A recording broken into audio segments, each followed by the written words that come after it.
13 bilhões e 700 milhões de anos antes de nós. Este é o nosso universo criança. Tudo o que já existiu, tudo o que já aconteceu, começa aqui neste minúsculo feixe de energia menor que um átomo. E agora, a história como a conhecemos está prestes a começar misteriosamente. Por razões que talvez nunca saberemos, o nosso universo de repente estoura.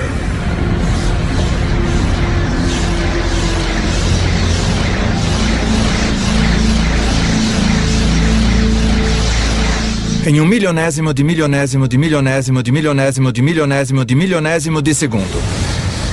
Passou de um tamanho menor que um átomo para maior que uma galáxia. Vuf! O que você está vendo é energia. E a chave para entender tudo o que vai acontecer nas próximas 2 horas. Em uma fração de segundo, o Big Bang cria toda a energia que vai existir. Toda a energia que vai dar vida às estrelas, que vai alimentar qualquer coisa que já viveu. Toda a energia que você vai consumir remonta ao início dos tempos. Quando você põe gasolina no seu carro, você está usando a energia que foi criada no Big Bang. Você está tirando essa energia do próprio universo.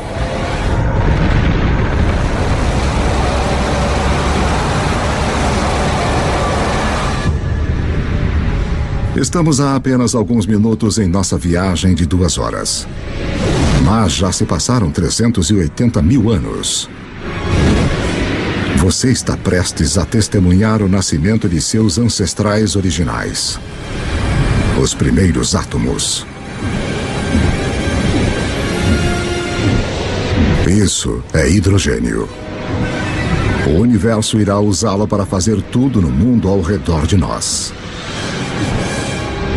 O hidrogênio é como um time de beisebol. Você diz, com qual jogador eu quero começar a minha equipe? Bem, se eu quiser iniciar um universo, quero começar com hidrogênio. Porque dele, com muito calor e muita pressão, você pode criar mais tipos de átomos. Os primeiros átomos estouraram pelo início do universo. Infelizmente para nós, eles não se espalham uniformemente. Porque naqueles minúsculos bolsões com mais átomos, a gravidade, o grande escultor do início do universo, põe sua mágica para funcionar.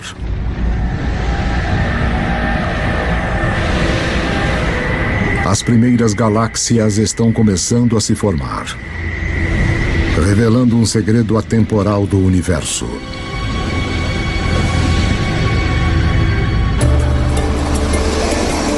Por toda a história, sempre que mais matéria e energia forem reunidas em um lugar, mais coisas complexas podem surgir.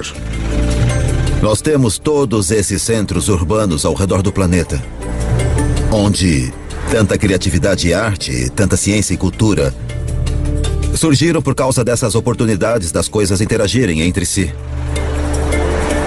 Realmente em um sentido onde existem coisas, novas coisas podem se desenvolver e onde não há nada, nada de fato pode se desenvolver. 13 bilhões e 400 milhões de anos antes de nós. 300 milhões de anos após o Big Bang. Dentro das galáxias, em formação, a gravidade continua a apertar nuvens de gás e pó, fazendo que a pressão e o calor subam violentamente. Quando a temperatura atinge 10 milhões de graus Celsius, átomos de hidrogênio chocam-se, criando um novo elemento, o hélio, e rajadas radiantes de energia. As primeiras estrelas nascem. De repente, havia esses novos sinais de luz resplandecendo, jogando energia no universo. Que se faça luz. Mas algo está faltando nesse universo inicial. Há bilhões de estrelas, mas não há nenhum planeta. para formar os planetas e, eventualmente, as pessoas. Para dar o próximo passo que tornaria toda a história possível, o universo precisa de mais para trabalhar do que só hidrogênio e hélio. Os elementos complicados, os mais pesados, dos quais criamos as coisas, por exemplo, o ferro ou a vida que é criada do carbono e coisas assim, são fabricados nas estrelas. Podemos ver estrelas como o nosso Sol como fontes de luz. Mas há algo maior acontecendo nas profundezas. As estrelas são fábricas de elementos. Elas fundem o hidrogênio em hélio, o hélio em lítio, forjando 25 dos elementos mais comuns que precisaremos para viver, incluindo o carbono, o oxigênio, o nitrogênio e o ferro. Então, há mais de 12 bilhões de anos, as estrelas já estão criando o elemento que vai estimular a idade do ferro. Permitirá a construção das cidades e a criação de alguns dos monumentos mais famosos da humanidade.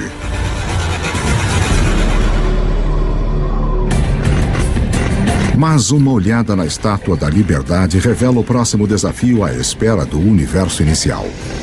Enquanto a base da estátua é de ferro, seu revestimento exige um elemento muito pesado para ser feito nas estrelas.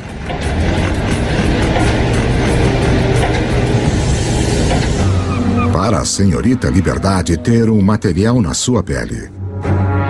Para que haja ouro nos anéis de casamento. Ou urânio nos reatores nucleares. Alguns elementos tiveram que ser criados de outra maneira. As estrelas não têm energia suficiente para fazer o trabalho. Mas se a fábrica de elementos não é potente o suficiente, que tal explodir a fábrica?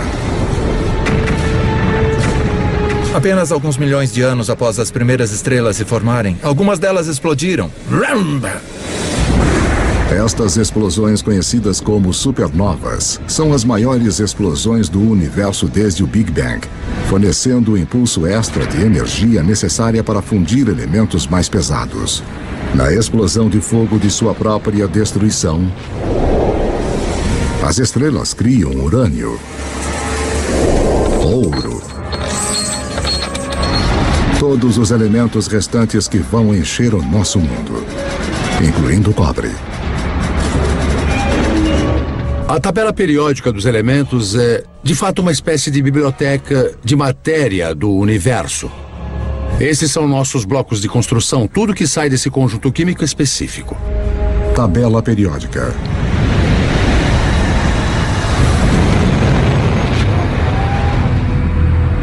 As supernovas são absolutamente necessárias para estarmos aqui hoje. Nós temos traços de ferro em nosso sangue, pedaços de uma antiga supernova fluindo através do nosso corpo.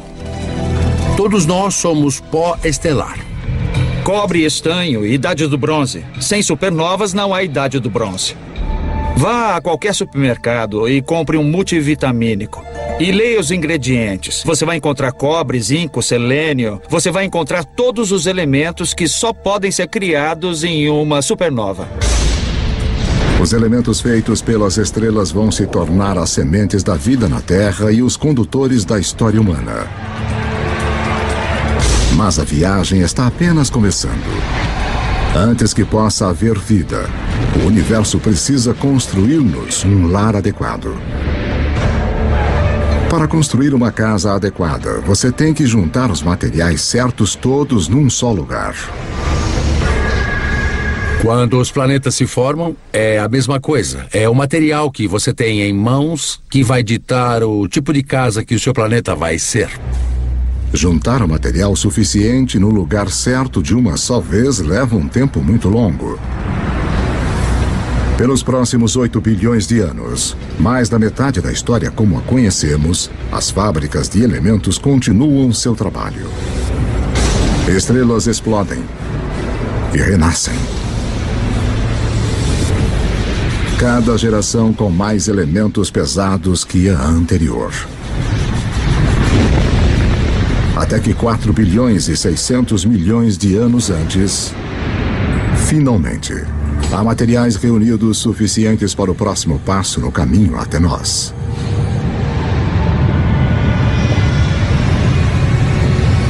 Uma nova estrela nasce. Esse é o nosso Sol. Ele é tão grande que reúne 99% do gás da poeira do sistema solar. Mas ainda há o suficiente para a gravidade criar outras coisas como os planetas. O terceiro depois dessa estrela será a nossa casa.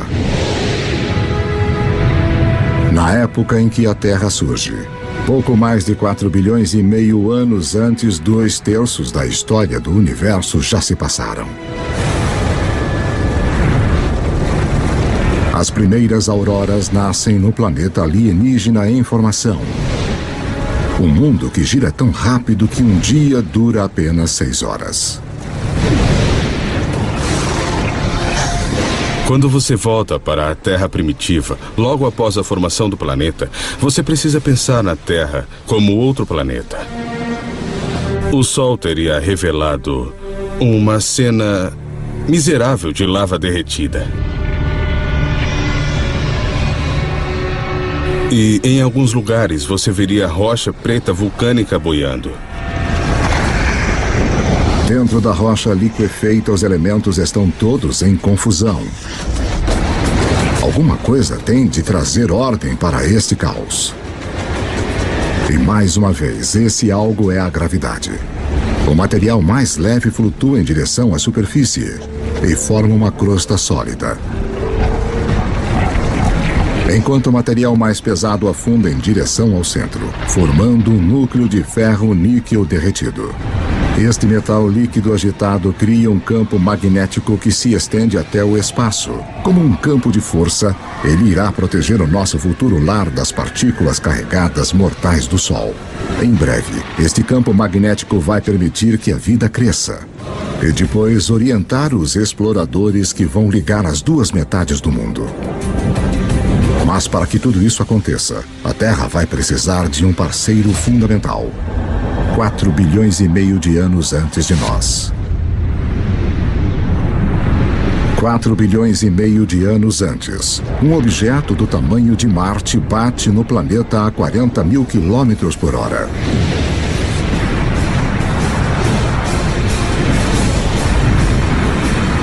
A Terra absorve grande parte do objeto.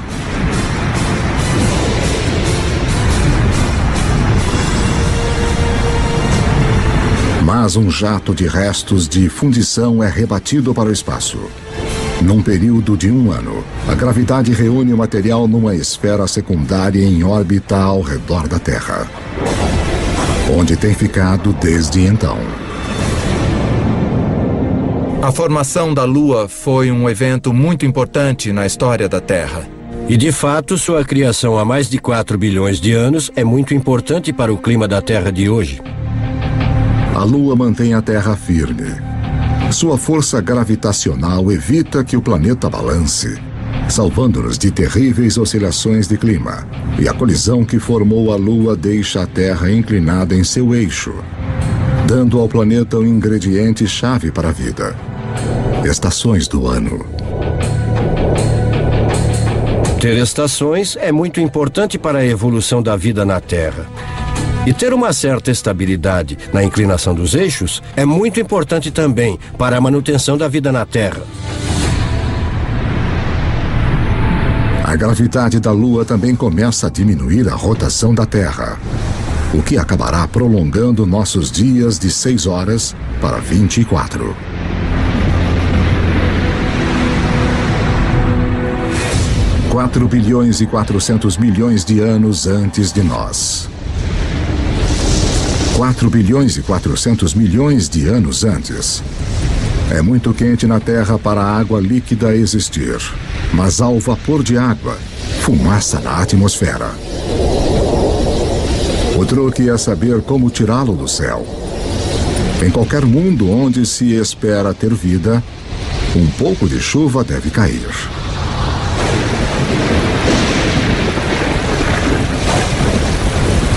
Por milhões de anos, enquanto o planeta esfria, a chuva cai, formando poças, lagos e, eventualmente, os nossos oceanos. Há cerca de 3 bilhões e 800 milhões de anos antes, o nosso planeta tem uma lua e oceanos permanentes. mas dificilmente se assemelha ao lugar que hoje chamamos de casa. Para se tornar o palco de toda a história humana, a Terra precisa de uma atmosfera rica em oxigênio, continentes férteis para as pessoas descobrirem e desenvolverem. O que irá criar nosso mundo moderno? Há 1 trilhão deles rastejando na sua pele agora.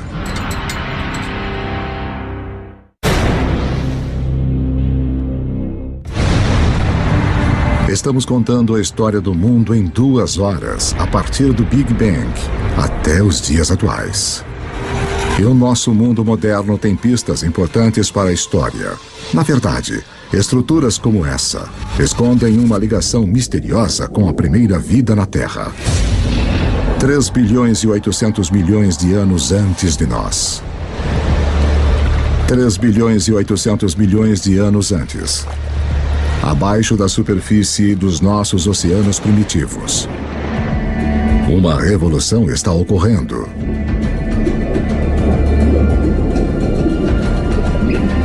Seis elementos simples, incluindo o hidrogênio do Big Bang e o oxigênio, o carbono e o nitrogênio criados pelas estrelas, se combinaram para formar as substâncias-chave que compõem toda a vida, inclusive nós. A mais espetacular é o DNA. Em suas espirais, ele esconde os códigos secretos da vida. 700 mil anos após o planeta ter se formado, a vida na Terra se inicia. Nós não estamos nos ombros de gigantes, mas de organismos minúsculos, as bactérias. Somos muito egocêntricos. Nós achamos que nós animais dirigimos o mundo, mas na verdade somos intrusos muito tardios. Havia um império de bactérias muito antes dos animais. Os animais vêm junto e nós gostamos de pensar que eliminamos as bactérias. Bem, nós estaríamos mortos se eliminássemos esse império. Eu tenho dentro de mim um zoológico inteiro de bactérias. Na verdade, cada um de nós tem mais bactérias vivendo no nosso corpo do que há pessoas no planeta. Por bilhões de anos, micróbios como estes terão a Terra para eles. Como o nosso jovem universo, a primeira vida é pequena, simples e cheia de possibilidades. O segredo de como ela explode em todas as formas incríveis que vemos hoje, incluindo nós, remonta ao início dos tempos. Como vimos, toda a energia que vem a existir foi criada no Big Bang. Todas as criaturas precisam pegar a parte delas desta energia para sobreviver. Quanto mais a recolhemos, quanto mais a usamos de forma eficaz, mais complexos podemos nos tornar. E quase toda a nossa cota de energia do Big Bang nos é transmitida pelo Sol. 2,5 bilhões de anos antes, umas bactérias muito especiais descobriram como usar a energia do Sol para viver. Ao fazer isso, elas também criam o resíduo mais importante na história do mundo: oxigênio. Logo, o oxigênio vai recriar o nosso mundo. Mas primeiro, ele tem outro trabalho importante a fazer. Os mares antigos da Terra estão cheios de partículas de ferro. E todo mundo sabe o que acontece quando o oxigênio encontra o ferro. Eu sou uma pequena bactéria. Eu já produzi esta molécula de oxigênio. E aqui está um grande pedaço de ferro e pronto, eu o enferrujo. Esse ferro enferrujado se junta no fundo do mar. Após bilhões de anos, esses enormes depósitos ressurgirão e se transformarão nas principais fontes de ferro e aço do mundo. Foram esses depósitos de ferro que, mais tarde, deram vida à Revolução Industrial. Desta forma, a Ponte do Brooklyn e outros marcos iniciais da nossa era industrial formam um elo direto com algumas das primeiras formas de vida da Terra. Depois que não há mais ferro no mar para enferrujar, estas bactérias antigas têm uma missão para completar. Elas criam tanto oxigênio que ele enche os oceanos e escapa para a atmosfera. E desde então temos um planeta muito diferente de todos os planetas do Sistema Solar. Agora, a vida dá um salto gigante.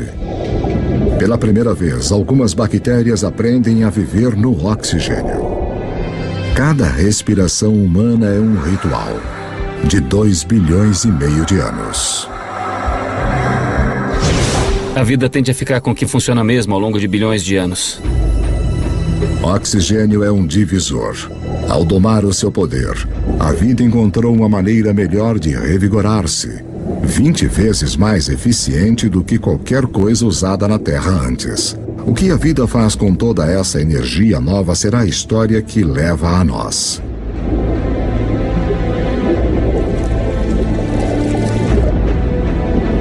Ao longo dos próximos 2 bilhões de anos, a vida se torna mais complexa. Os céus tornam-se azuis. E os oceanos que os refletem também. Continentes grandes e sólidos aparecem. A Terra está começando a se parecer mais com o lugar que hoje chamamos de lar. 550 milhões de anos antes de nós. 550 milhões de anos antes, enquanto o planeta celebrava o seu aniversário de 4 bilhões. Os níveis de oxigênio na atmosfera aumentam de quase nada para até 13%. Respire fundo, porque a vida na Terra está prestes a enlouquecer.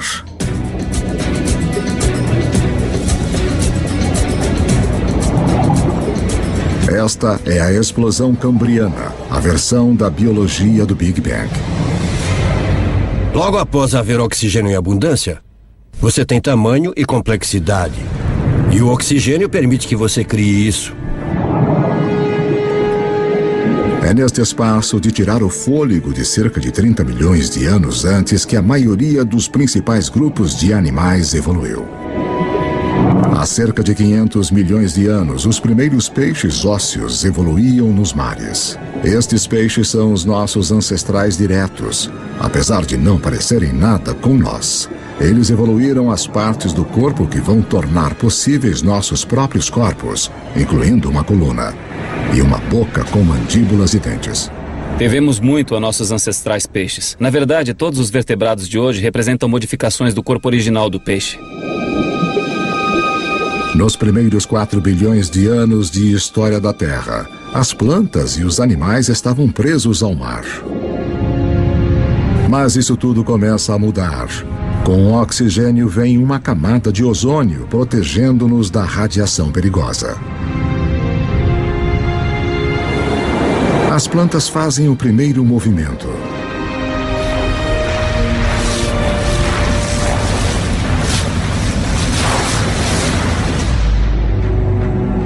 Há cerca de 400 milhões de anos, os animais estão prontos para dar o salto. Entre os primeiros a irem para a praia estão os anfíbios, dos quais nós nos incluímos como descendentes. A coisa mais surpreendente sobre a evolução animal, para mim, pessoalmente, é esse momento em que o primeiro anfíbio sai do oceano primitivo até a Terra e dá a sua primeira puxada de ar. É como seu tataravô saindo do oceano e vendo esse mundo fantástico. É tipo, aí, eu posso viver aqui, olha essas árvores, os insetos, tá cheio de comida, eu consigo.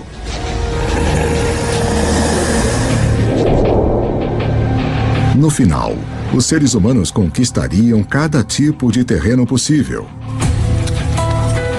Mas antes de podermos fazer isso, os nossos ancestrais devem antes cortar seu elo final com a água.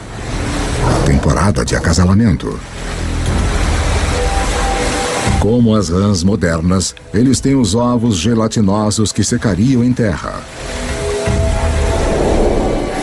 Mas alguns anfíbios, no final, resolvem o problema. Eles criam uma nova forma de ovo com uma casca que mantém a umidade dentro.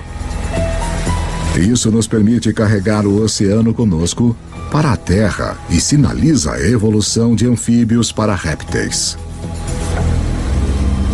Você poderia estar a 300, 400, a 1000 quilômetros da água e ainda ter água dentro do ovo para o nascimento. Essa é a chave. Isso corta aquele elo final com o oceano. Dessa forma, poderíamos colonizar o resto do planeta.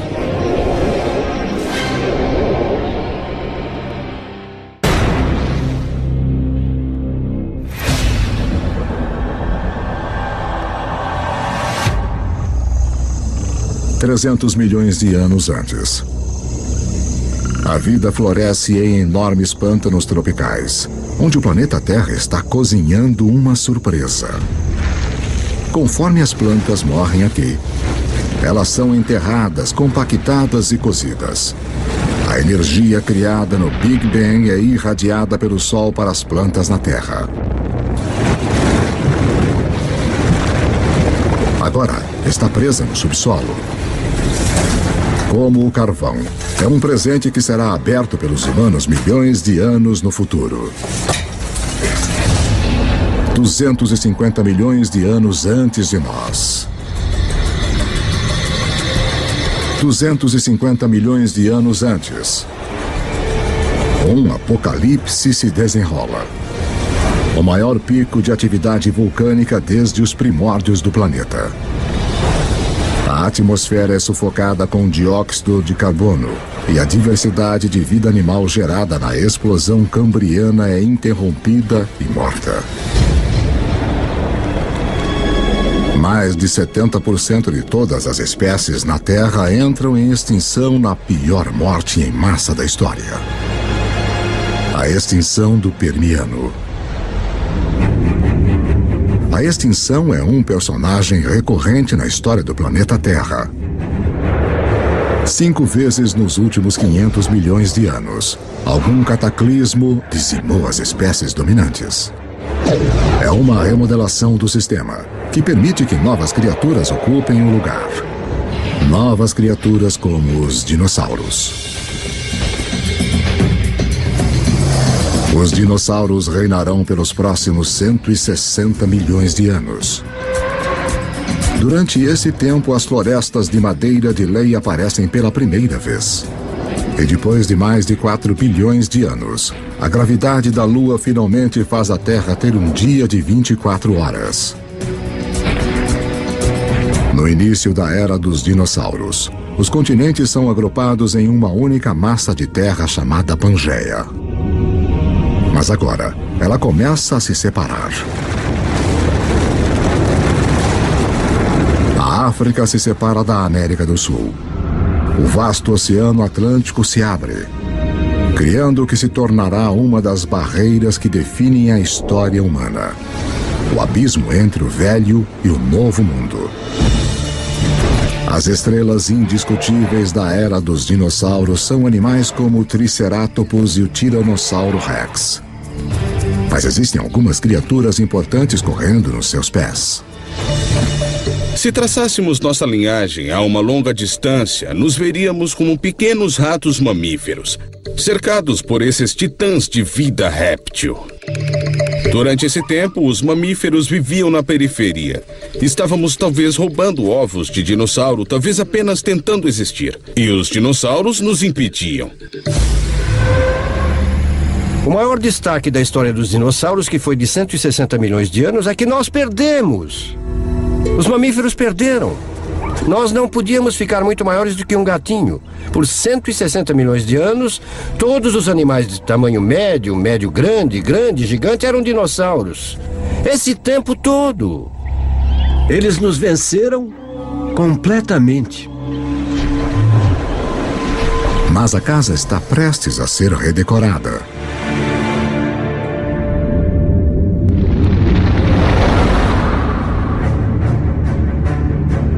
$65 milhões de anos antes.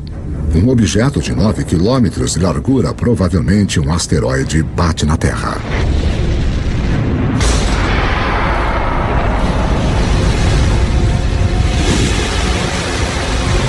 Uma nuvem de poeira bloqueia o Sol. As temperaturas despencam. Toda criatura na Terra que pesa mais de 22 quilos se extingue. O reino dos dinossauros acabou. O maior presente que os dinossauros já nos deram foi morrer. Quando eles se extinguiram, deram aos mamíferos a chance de crescer. Não leva muito tempo depois do desaparecimento dos dinossauros para os primeiros primatas verdadeiros aparecerem. Como suas versões posteriores, inclusive nós, estes mamíferos evoluíram com os olhos na frente, permitindo ter percepção de profundidade e mãos flexíveis com 5 dedos. Eles têm 5 dedos, iguais a nós, o que significa que podemos pegar as coisas. Se pensar nos outros animais que não têm dedos organizados como os nossos, sua capacidade de segurar as coisas, de manipular objetos é muito mais limitada. 50 milhões de anos antes, nossos ancestrais primatas estão evoluindo em um planeta que está esquentando. Está tão quente que tem selvas nos polos. Enquanto os continentes se separam, as Américas e a África quase totalmente tomam forma. Mas no norte da África, o Egito atual está submerso sob um antigo mar.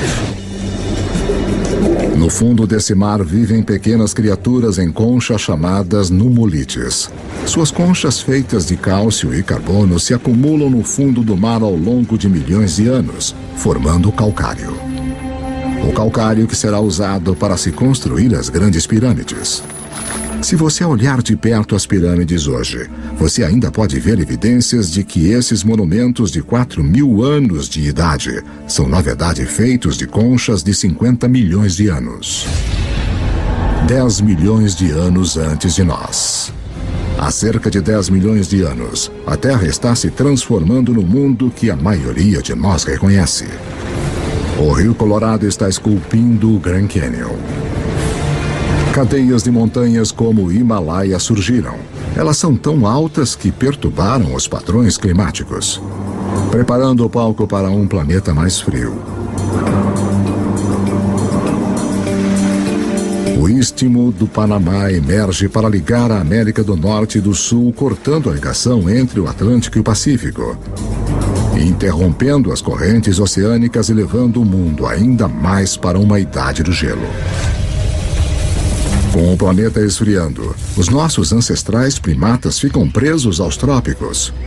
Mas uma nova criatura está chegando.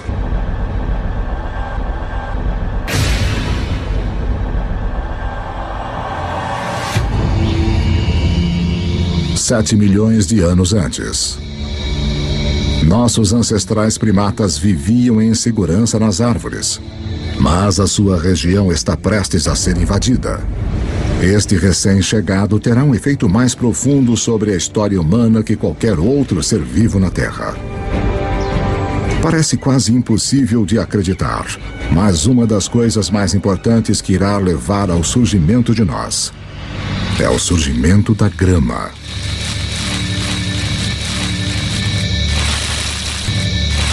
Os campos de grama aparecem quase que simultaneamente em todo o mundo. Temos as savanas africanas, as estepes da Eurásia, as pradarias norte-americanas, temos as pradarias da Argentina, aparecendo simultaneamente por todo o mundo. Na África Oriental, as savanas invadem a floresta tradicional, habitat de nossos ancestrais símios. Com menos árvores e espaços maiores entre elas, os nossos antepassados têm de se adaptar. Os macacos percebem que tem cada vez mais macacos na mesma árvore e cada vez menos alimentos, aumentando os incentivos para os macacos irem de um ponto de alimentação a outro, separados por pastagens. Um modo de fazer isso é correr feito louco. Outro modo de fazer isso é ampliar as fontes de alimento nas pastagens, buscando os alimentos disponíveis ali. E então alguns macacos descem da árvore para este habitat novo em folha. É um território mais adequado para primatas que podem andar sobre duas pernas. Manter a cabeça acima da grama alta para olhar os predadores. Ficar sobre os dois pés é um avanço revolucionário, porque libera as nossas mãos. Mãos que precisaremos para moldar a história humana. 2.600.000 anos antes de nós. 2.600.000 anos antes. Os primeiros proto-humanos, ou hominídeos, andam numa terra cujas rochas estão carregadas do elemento silício. Criado nos núcleos das estrelas bilhões de anos antes, o silício é o segundo elemento mais abundante na crosta terrestre. Uma das peculiaridades de sua composição química é a habilidade de se juntar ao oxigênio para formar cristais que se combinam em rochas sólidas. Rochas que podem ser afiadas e moldadas sem quebrarem. Os hominídeos começaram a fazer isso há 2.600.000 anos, quebrar sílica criptocristalina para criar pontas afiadas. E as pessoas as usam literalmente há 2.600.000 anos. Só em ter uma pedra modificada com uma ponta afiada, de repente você já tem um martelo. Você tem uma ponta de corte. Uma simples pedra modificada significa que um ser humano pode, de repente, fazer 1000 coisas a mais do que fazíamos anteriormente.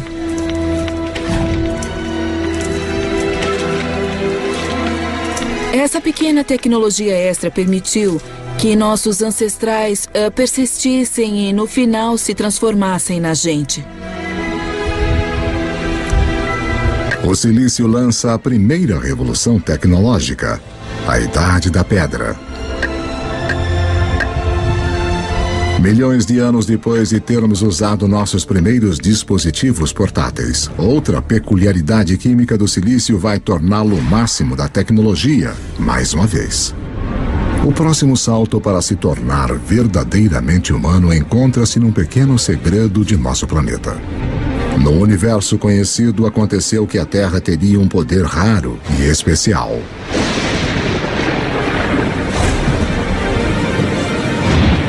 De todos os planetas e luas do Sistema Solar, achamos que a Terra é a única na capacidade de sustentar o fogo. Os outros planetas e luas têm raios e lava. Mas apenas na Terra nós temos as duas coisas essenciais que precisamos para o fogo queimar. Um vasto fornecimento de combustível na forma de plantas e árvores e uma atmosfera cheia de oxigênio para atiçar as chamas. Se o fogo não fosse uma possibilidade, você não teria nada igual a nós correndo por aí. Os Homo sapiens fizeram o mundo com fogo.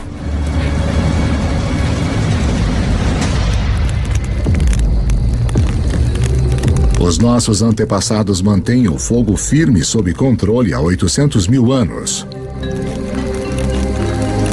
É uma habilidade que nos conecta ao início. Lembre-se que toda a energia foi criada no Big Bang e toda a vida está numa competição por nossa parte desta energia.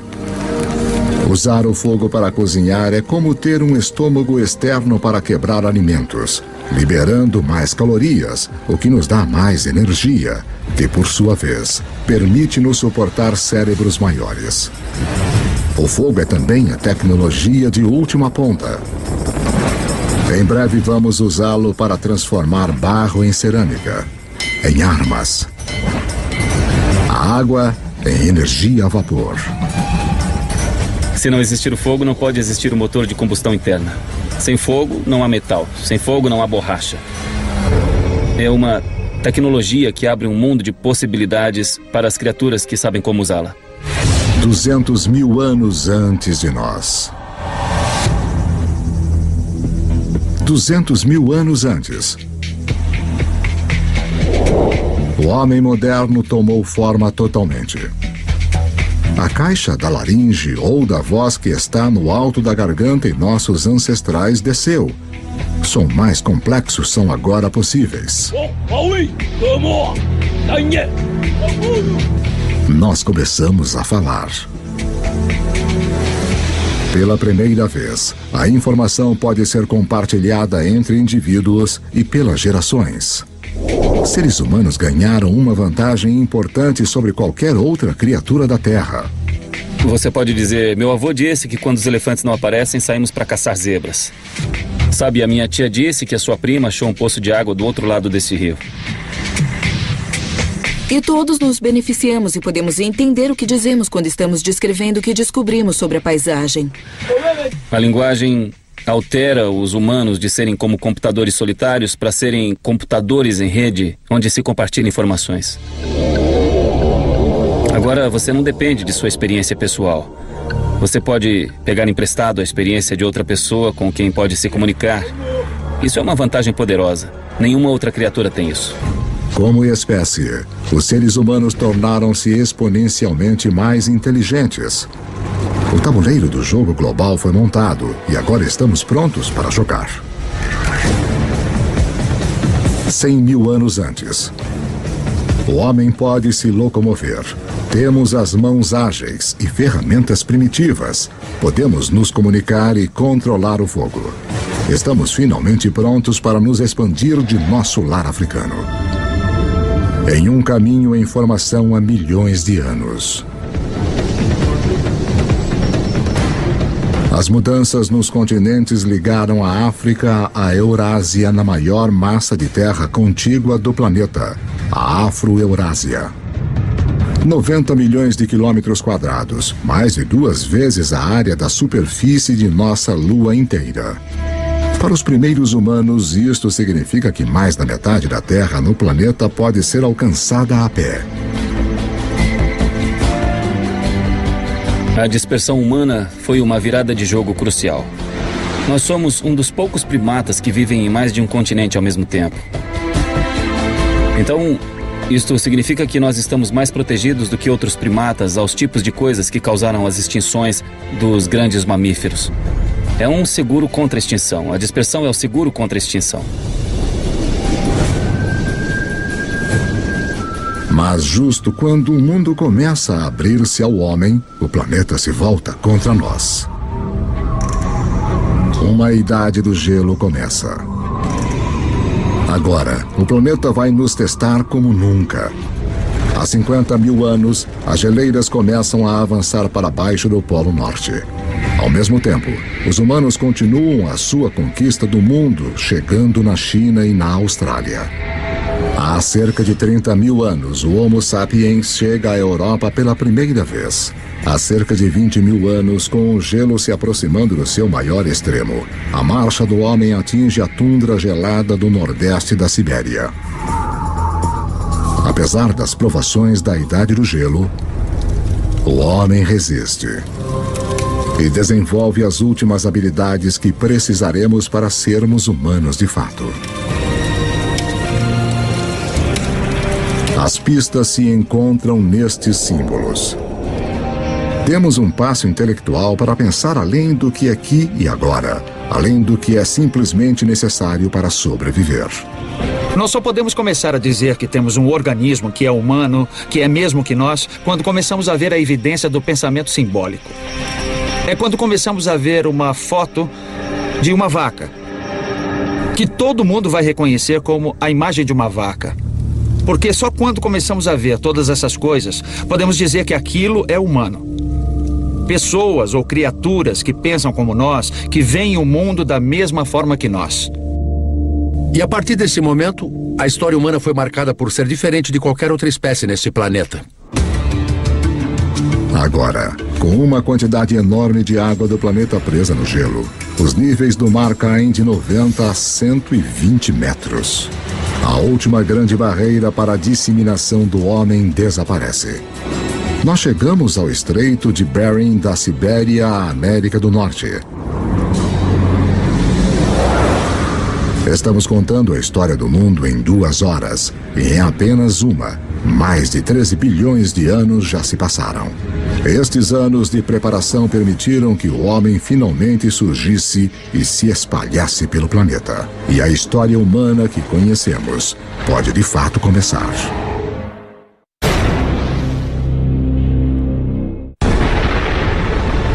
Nossa história do mundo começou com o início dos tempos, o Big Bang, que nos levou em uma viagem de quase 14 bilhões de anos. Agora, enquanto os seres humanos recebem um papel principal, é importante lembrar como é pequeno o pedaço da história que de fato ocupamos. Para simplificar isso, imagine comprimir 14 bilhões de anos de história em somente 14 anos. Nessa escala, a Terra teria existido somente nos últimos 5 anos. De modo que em 1/3 da história do universo, as grandes criaturas teriam se desenvolvido apenas há 7 meses. Nesta escala, os dinossauros teriam se extinguido há apenas 3 semanas. Toda a história registrada dos seres humanos começaria apenas nos últimos 3 minutos. As sociedades industriais modernas, a Revolução Industrial de fato, nos últimos 6 segundos. O que isso me mostra é que nós, os seres humanos, estamos aqui por um breve instante da história registrada do universo. A humanidade tem esperado bilhões de anos pelo nosso breve instante de brilhar, conforme as estrelas e nosso planeta em evolução realizaram um lento trabalho de organizar os elementos, de uma forma que tornaria a história humana possível. 12 mil anos antes de nós. Estamos em 10 mil anos antes de Cristo. A menos de 100 mil anos depois da expansão da África, o homem chegou à América do Sul. Os seres humanos encararam as adversidades da Idade do Gelo e, ao invés de morrermos, nós nos adaptamos e nos tornamos mais inteligentes ainda. E agora, estamos colonizando todo o globo. Da costa à montanha, da tundra ao deserto. Os humanos estão lá. Nossos antepassados mais próximos, os chimpanzés, vivem nos trópicos. Eles só vivem nos trópicos. Os humanos conseguiram colonizar todo o globo. As pontes de terra da Idade do Gelo permitem ao homem se espalhar pelo mundo, mas agora o gelo começa a derreter. E o nível do mar sobe novamente. Os seres humanos ficam presos e separados em 2 hemisférios vastos e desconectados. Cada bolsão de humanidade deixado para tirar o melhor daquilo que lhe foi dado. Conforme as geleiras recuam, elas esculpem lagos, rios e baías. O mapa como nós o conhecemos emerge. Na África, o aumento da chuva faz com que o Lago Vitória e o Albert transbordem e formem o rio Nilo do Egito. Na Eurásia, outros rios emergem. O Tigre e o Eufrates na Mesopotâmia, atual Iraque. O Indus no atual Paquistão. O Amarelo e o Yangtze da China. Estes vales dos rios tornam-se muito importantes para a sequência da história humana, após o recuo das placas de gelo. Estes são os vales dos rios cujas águas e solos férteis permitirão que as primeiras sementes da civilização sejam plantadas. Com a elevação das temperaturas após a Idade do Gelo, plantas e animais são mais abundantes. E o homem pode finalmente optar por parar de se mover. Assentamentos permanentes começam. Populações crescem. Com mais bocas para alimentar, os nossos antepassados têm que ficar mais espertos. Eles tinham que achar um modo de aumentar a quantidade de comida que conseguiam das proximidades. Agora, uma descoberta muda para sempre o planeta e o caminho da humanidade. Nós aprendemos a plantar sementes. E as sementes que plantamos vêm das mesmas plantas que milhões de anos antes estimularam a nossa evolução do macaco ao homem. A heroína oculta da história humana. A grama. A semente da grama é pequena, não é um alimento. Dá para caçar um bisão ou comer grama. Você caça um bisão, certo? Ironicamente, as sementes de grama se tornam as plantações mais importantes do mundo, mas justo elas foram ignoradas por caçadores-coletores por milhares e milhares de anos. As pessoas não começaram a usá-las até que fosse necessário. Entre as espécies de grama que estamos mais familiarizados, temos a cana-de-açúcar. Temos o trigo, e centeio, e cevada. Todas as culturas de cereais são tipos de grama. Então ela não é só aquele belo gramado verde que usamos para medir nosso sucesso de classe média. Ela é também a cultura básica da qual a civilização depende. É a maioria de nossa ingestão de calorias. Mais uma vez, tudo volta para o Big Bang. O fundamental para a história de toda a vida é a nossa competição por energia criada no início dos tempos. Assim como o oxigênio nos deu uma vantagem, assim como o fogo nos permitiu consumir mais calorias, a mudança para a agricultura é uma revolução energética. Um caçador-coletor precisa de 25 quilômetros quadrados de território para garantir o sustento suficiente. A energia total na forma de plantas e de carne para sobreviver. Um fazendeiro pode usar a energia do sol de forma tão eficaz que ele pode satisfazer suas necessidades usando apenas 1/10 de 2 quilômetros quadrados de terra. No aquecimento depois da última idade do gelo, a agricultura começa a se firmar em meia dúzia de lugares ao redor do globo. Mas pela sorte da geografia, nenhum lugar no mundo antigo tem uma melhor concentração de plantas e animais que podem ser domesticados do que o crescente fértil do Oriente Médio. No Oriente Médio ocorre essa notável convergência de espécies que foram mais suscetíveis à domesticação, tanto plantas como animais. Em termos de animais, estamos falando de bovinos, suínos, ovinos e caprinos. Em termos de plantas, 2 variedades de trigo, centeio, cevada, lentilhas, figos, tudo nesta parte bem pequena do mundo. Ao contrário do crescente fértil e do resto do Afro-Eurásia, lugares como a África subsaariana e as Américas possuem pouquíssimas espécies selvagens que podem ser facilmente domesticadas. É uma diferença fundamental. Pessoas abençoadas com a combinação certa de plantas e animais se tornarão mais poderosas e ganharão uma vantagem enorme na estrada para o mundo moderno.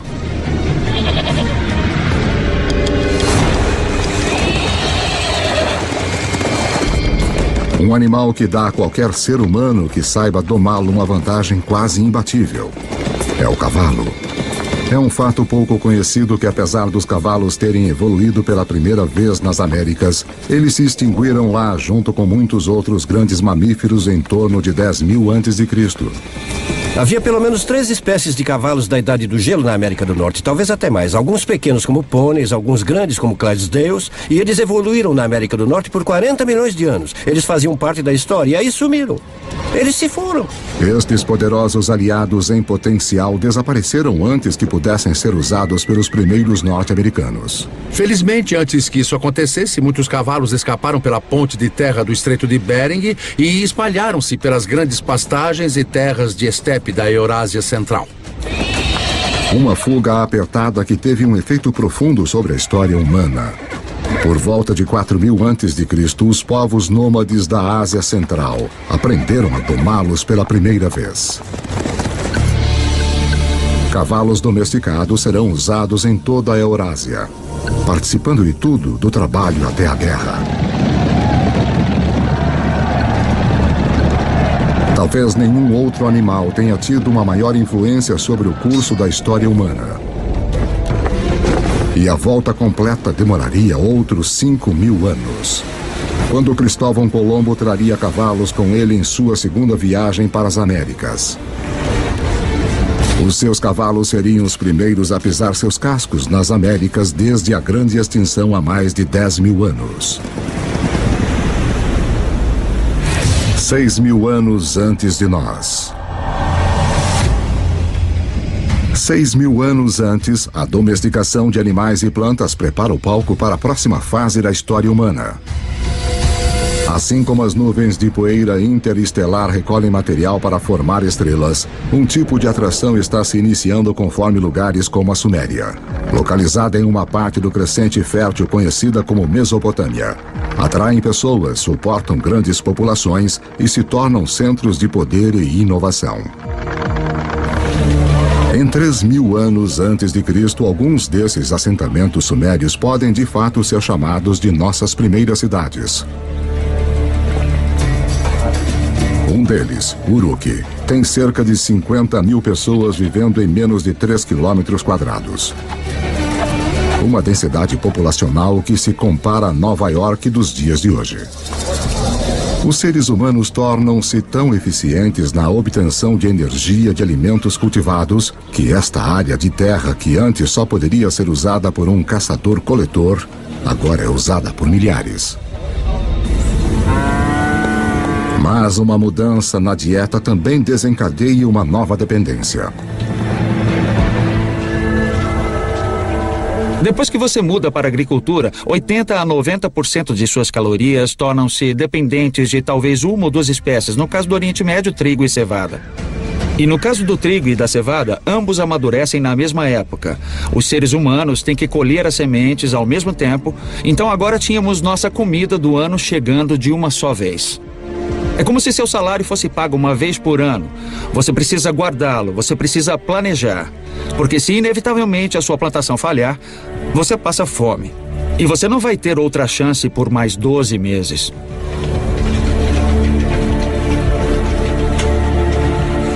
Nessas primeiras cidades, as plantações é que mandam. Obrigado. Para poder controlá-las, os nossos antepassados desenvolveram a primeira escrita. Para protegê-las, os primeiros exércitos. E para administrá-las, o início da política. Se você tem centenas ou milhares de pessoas vivendo juntas, tem gente demais para você criar um senso comum. Isso cria a necessidade de um governo. Isso cria a necessidade de alguma forma de hierarquia social e política. Plantar sementes levou o homem a um novo caminho. Os assentamentos se transformaram em cidades. Mas para dar o próximo passo épico de cidade para civilização, nós vamos precisar da ajuda de uma criatura.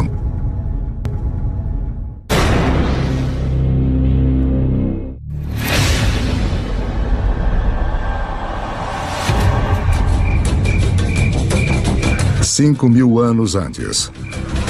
Depois de peregrinar pela Terra por mais de 100.000 anos, a humanidade começa a se assentar. Nós nos aglomeramos perto dos rios, ao longo do Tigre e do Eufrates,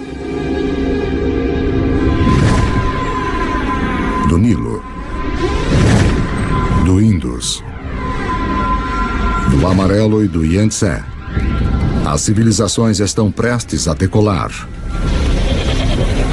Mas antes, todas elas devem dominar uma coisa: o comércio. Quanto mais trocam bens e aprendem com outros lugares, mais rápido elas crescem. Parece que o comércio e a comunicação a longa distância é um precursor necessário que permite a existência da civilização urbana como a conhecemos. E, surpreendentemente, as primeiras civilizações surgem nas costas de uma criatura com uma reputação humilde no mundo moderno: o burro. A caravana de burros é a rodovia interestadual e a internet de alta velocidade da época. Suas rotas irão lançar as bases para o mundo moderno. Canaã. Transportando não só bens como madeira e bronze, mas ideias e histórias. As civilizações que eles irão conectar serão algumas das primeiras descritas na Bíblia. As rotas das caravanas convergem ao Golfo Pérsico, onde se ligam aos navios que transportam mercadorias para a Índia. Isso essencialmente criou um grande intercâmbio cultural e material entre estas civilizações e foi de fato o início da tendência à globalização. Essa é a chave para entender como o nosso mundo funciona até hoje. Assim como as primeiras civilizações, nós comercializamos e formamos redes. Essas redes formam centros. E ao longo da história, estar neste centro significou uma coisa: A quantidade de ideias, a quantidade de carga que passa por uma região parece ter uma correlação direta com sua importância e seu poder. Por volta de 2000 a.C., os seres humanos saíram de cabanas humildes para monumentos enormes. Na África, as grandes pirâmides surgem às margens do Nilo. Os primeiros estágios de Stonehenge surgem na Grã-Bretanha Antiga. E de volta à Suméria, montes-templos artificiais chamados zigurates erguem-se cada vez mais altos para o céu. Para cimentar estas estruturas enormes, os construtores da Suméria usam uma substância que transborda de poços ao longo do rio Eufrates. É chamado betume.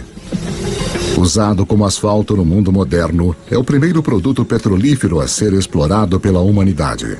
Enquanto o betume é altamente valorizado, a substância mais leve e fina escorrendo no chão junto com ele é considerada um aborrecimento para os antigos, porque pega fogo muito fácil. Os antigos a chamam de nafta, nós a chamamos de gasolina.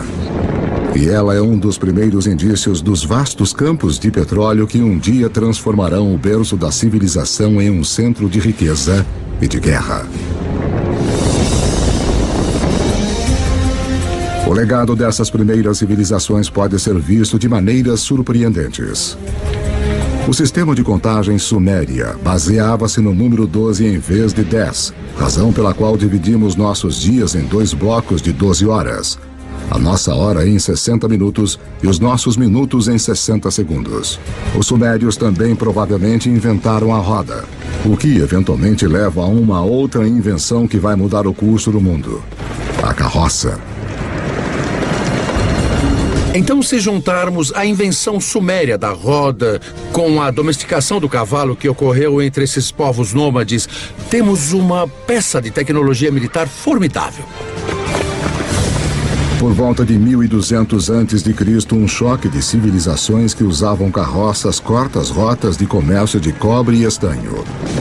Os metais necessários para fazermos ferramentas e armas de bronze, mas, felizmente, as estrelas nos deram uma alternativa: o ferro.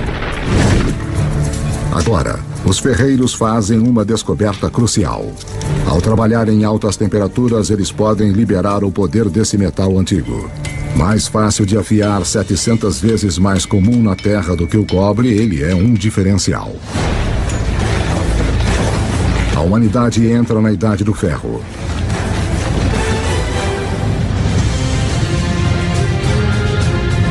Conforme chegamos ao primeiro milênio antes de Cristo, a história nos levou a um passeio selvagem da explosão inicial do Big Bang. Pela formação da Terra em suas primeiras criaturas até a ascensão do homem, nós vimos a Idade do Gelo criar pontes para espalhar a humanidade ao redor do mundo. Então nos prende em diferentes continentes, deixando-nos para sobreviver com o que tínhamos em mão. Então, por volta de 1000 a.C., o mundo continua um lugar dividido. A rede de comércio que liga grande parte da Eurásia e África do Norte ainda não penetrou os desertos mais secos do planeta ou cruzou os mais vastos oceanos. Deixados de lado pela geografia, existem pessoas em lugares como a África subsaariana e nas Américas. Com menos animais e plantas fáceis de domesticar, eles permanecem ligados a formas mais antigas de vida.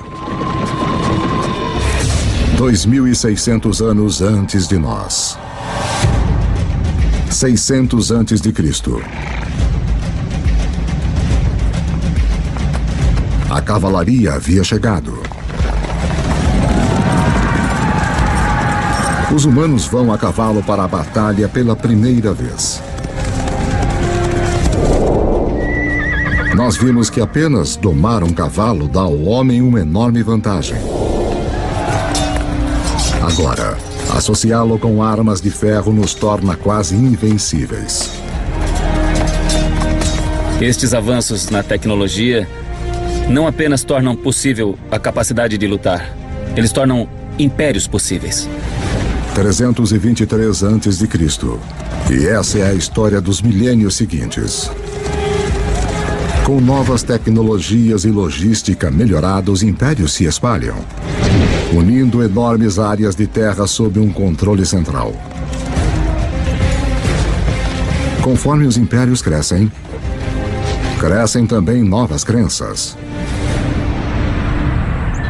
Um fenômeno interessante que vemos com o surgimento desses impérios é a ideia do monoteísmo. É a ideia de um Deus universal que se desenvolve com o tempo e é um fenômeno. O judaísmo emerge, do qual nós eventualmente obtemos o cristianismo e o islamismo. O budismo e o hinduísmo também surgem. As 5 grandes religiões de hoje têm suas raízes nesta era notável. Dinastia Han. Apesar dos impérios se espalharem, algumas grandes potências permanecem isoladas. A ascensão dos Himalaias 50 milhões de anos antes deixou a China fora do comércio com o resto do mundo. Mas isto está prestes a mudar. Dinastia Han. Por volta de 100 a.C., o imperador chinês envia um emissário para o oeste em busca de alianças. As rotas que ele viaja vão se tornar as rotas da seda. Dinastia Han. Uma rede de comércio enorme que liga a China pela Ásia Central até o Império Romano. A China junta-se ao mundo.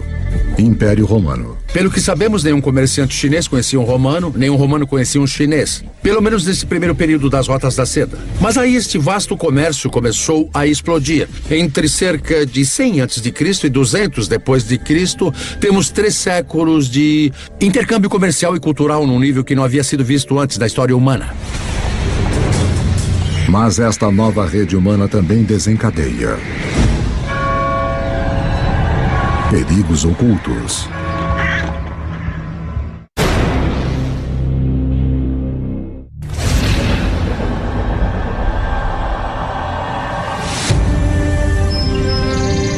No início da Era Comum, grandes impérios apareceram, e uma enorme rede de comércio conecta grande parte da Europa e da Ásia. Mas as rotas de comércio também carregam uma ameaça invisível. A doença. Enormes epidemias que alguns culpam por derrubar tanto o Império Romano como a dinastia Han da China.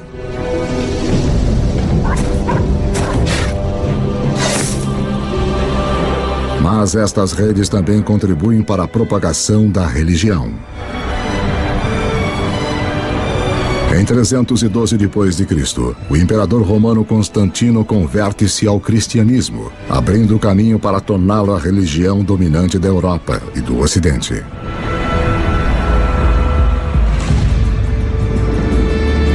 Três séculos mais tarde, o Islã também emerge, uma religião que vai, num período, unificar um território 2,5 vezes maior que o Império Romano.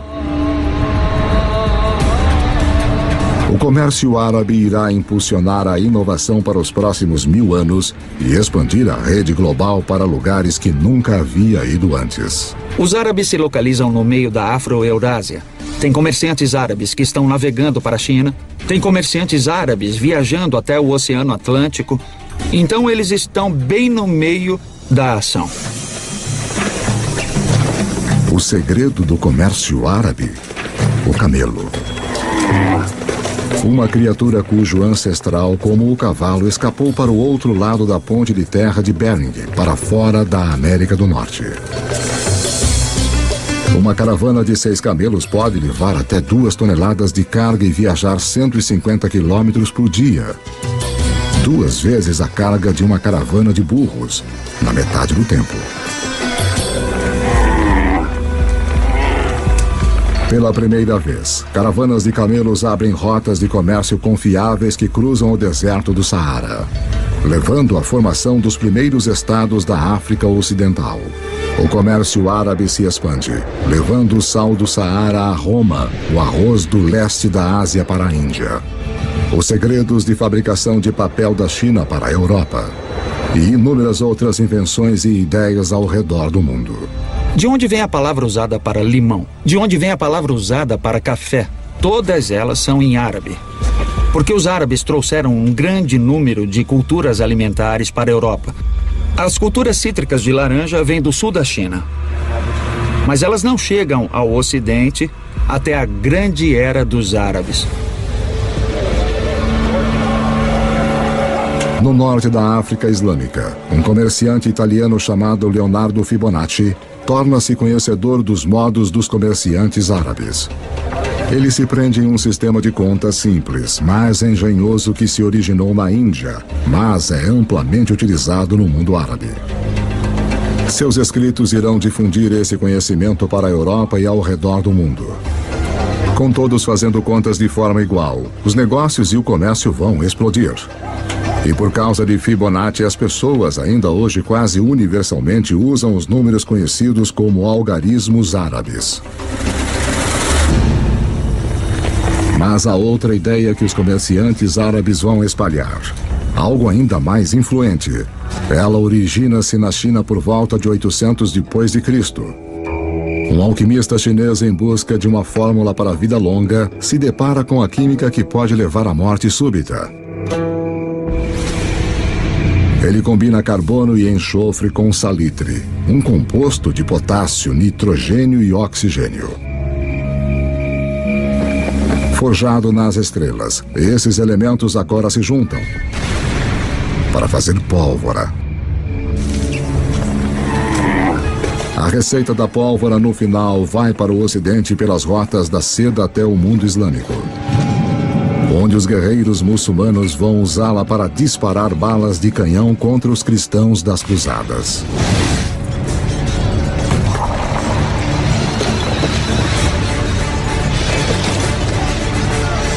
Os europeus gostam da ideia, abraçando e aperfeiçoando as armas de pólvora.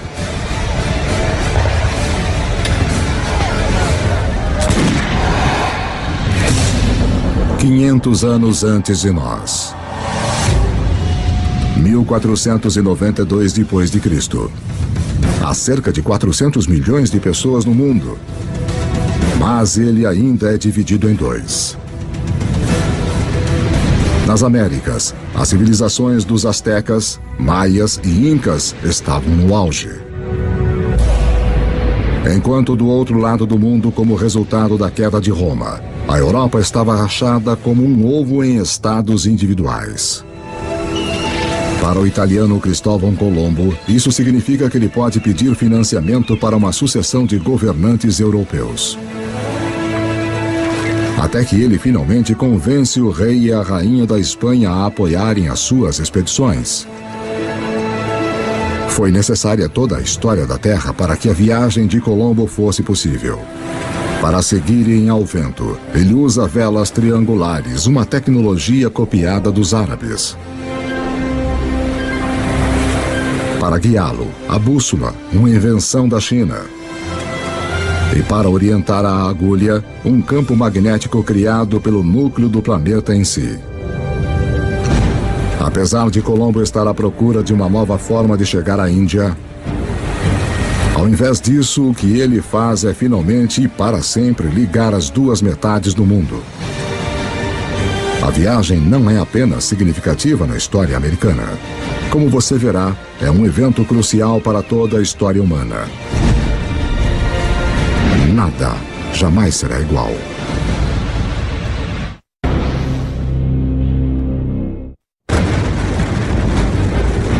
O fim da Idade do Gelo isolou grandes bolsões de humanidade em lados separados do mundo por mais de 15 mil anos. Agora, isso está prestes a mudar. A viagem de Cristóvão Colombo em 1492 é ensinada como um dos eventos mais significativos da história americana. Na verdade, é um dos eventos mais significativos de toda a história humana. Antes dessa viagem, as grandes zonas do mundo existiam em grande parte isoladas. Ao atravessar o Atlântico, Colombo abre a zona do vasto território americano, estes dois continentes enormes das Américas do Norte e do Sul, com os milhões de pessoas que estão vivendo lá e os recursos que estão disponíveis. E pela primeira vez, pessoas que vivem na Eurásia tomam consciência desta outra parte do mundo. Até a viagem de Colombo, estas pessoas poderiam muito bem estar vivendo em planetas diferentes, de tão isolados que estavam. A rede de comércio que começou com as primeiras civilizações conectou a Europa, a Ásia e a África agora chega através do Atlântico. Nesta nova e vasta rede global, novos centros se formam. E mais uma vez, o poder vai mudar.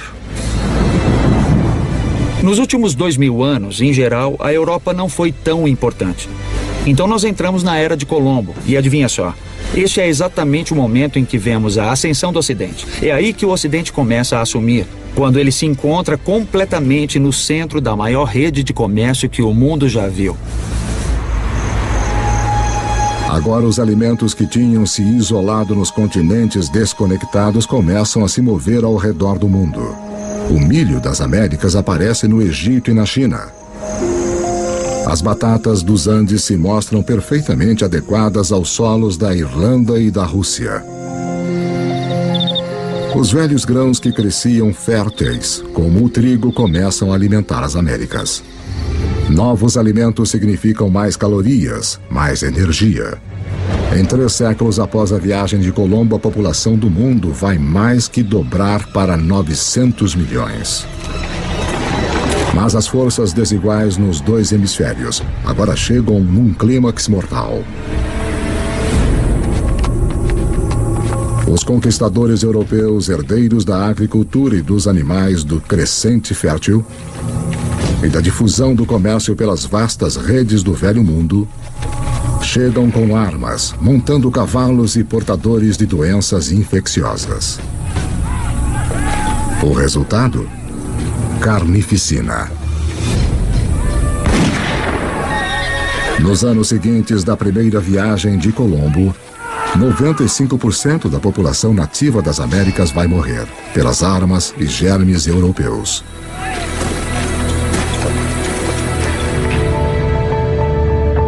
Depois que os hemisférios se conectam, nada mais será igual.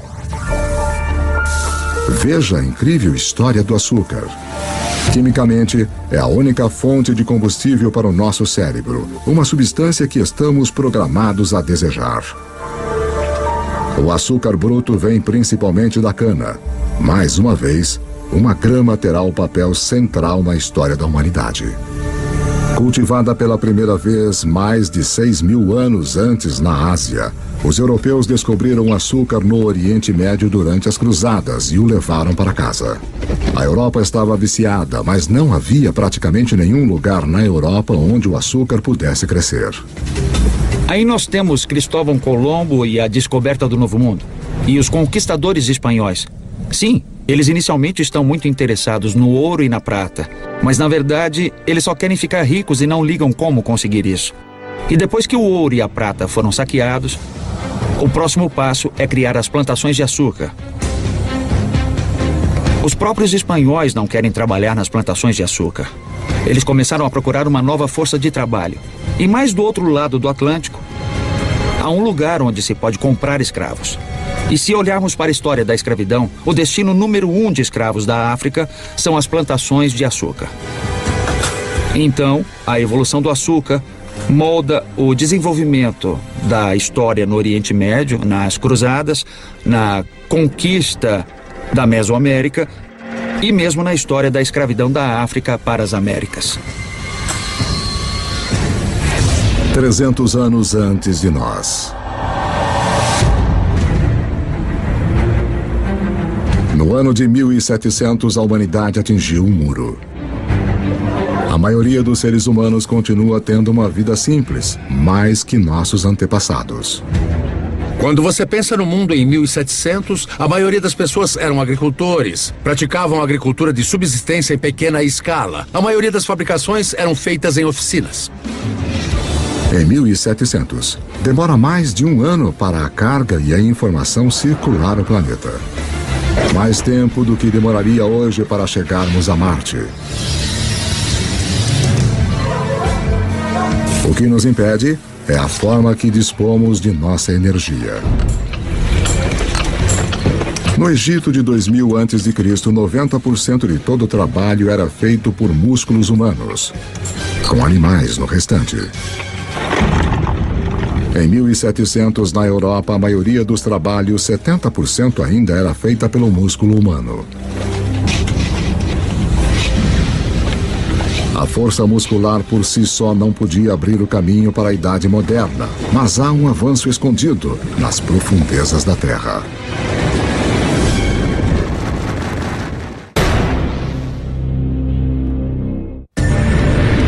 Enquanto a nossa história do mundo em 2 horas chega a um final, a humanidade atingiu um muro. O progresso humano está parado pelos limites de nossos músculos. Para rompê-los, vamos precisar de uma nova forma de usarmos nossa energia e mudar a história do mundo. Lembre-se que há bilhões de anos, o ferro das estrelas em explosão foi recolhido pelo planeta Terra durante sua formação. Há milhares de anos, o homem começou a utilizar este ferro para ferramentas e armas. Para manter as nossas forjas queimando, nós começamos a cortar nossas florestas.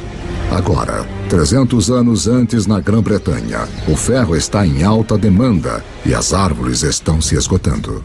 Os britânicos precisam de uma nova fonte de combustível e, graças aos restos deteriorados de samambaias antigas, eles têm uma: carvão. Mas o carvão em si não fará a humanidade entrar na modernidade. Há mais uma reviravolta decisiva na história. Enquanto a busca por carvão leva os mineiros cada vez mais no fundo do solo, a água começa a inundar os túneis. Para bombear a água para fora, uma nova invenção é necessária. Em 1712, Thomas Newcomen produz uma bomba alimentada pela queima do carvão e impulsionada pelo vapor. A máquina de Newcomen é, na prática, o primeiro motor a vapor. É esta combinação de energia e motor combustível e máquina que irá libertar o homem dos limites de seu próprio músculo e mudar o mundo. A Revolução Industrial começa. Junto com as revoluções políticas na América e depois na França, esta revolução tecnológica transforma para sempre a paisagem do mundo. E em pouco tempo, o mundo do Atlântico tornou-se o novo líder econômico, portanto, líder cultural, líder político e líder militar. E vai dominar a geopolítica global a partir daquele momento até hoje. Trens passam por todo o campo. Na década de 1870, o motor a combustão interna chega e os alemães inventam a sua grande novidade, o automóvel. Gasolina, a substância que os antigos consideravam inflamável demais para ter alguma utilidade, se torna o bem mais importante do planeta, alimentando ainda mais as inovações. O telégrafo e o telefone levam mensagens na velocidade da luz. Com a eletricidade, a humanidade recupera a noite das trevas. O centro do poder mudou. Em 1800, europeus e seus descendentes controlam 35% das terras no planeta. Em 1900, eles controlam 85%.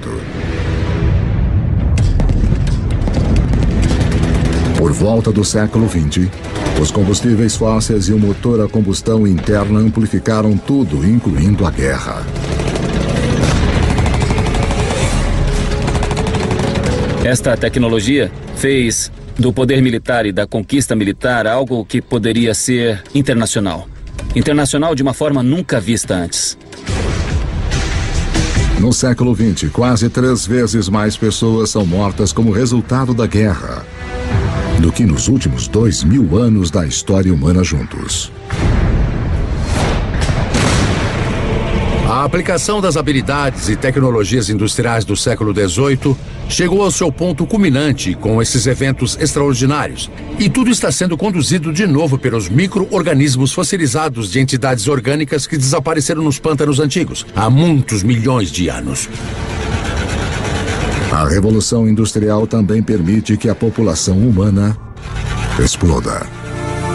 Levou 200 mil anos da história humana, desde a aurora do homem até o ano de 1900. para a população chegar a 1 bilhão e 600 milhões. Agora, nos 100 anos do século XX, ela quase que quadruplica para mais de 6 bilhões. O século XX é o momento mais extraordinário da história humana. Nunca vimos antes mudanças numa escala tão grande. O presente.